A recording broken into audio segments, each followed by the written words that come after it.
Очите ми ме молеха да спра да гледам. Очите ми твърдяха, че съм луд.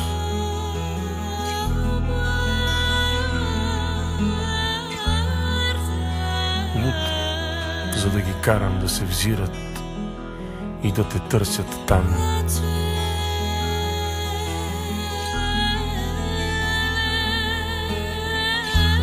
Там, където отдавна не си и няма да те има.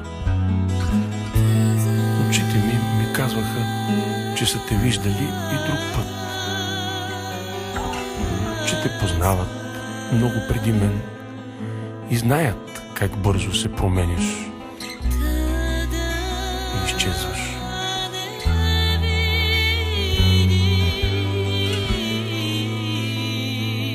И няма смисъл. Няма смисъл на сила да ги карам да търсят в теб това, което нямаш, но което щях да видя.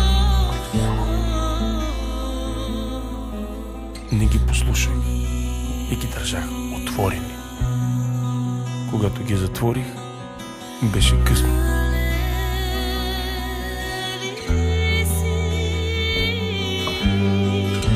Защото бях те пуснал вътре в себе си и всичките ми думи и желания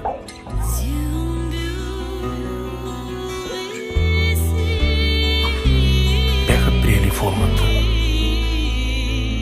на твоите движения.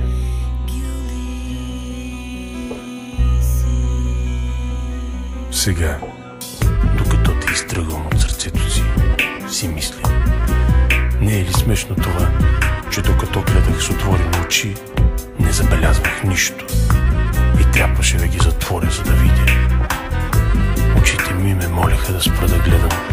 Очите ми твърдяха, че съм луд, за да ги карам да се взират и да те търсят там, където отдавна не си и няма да те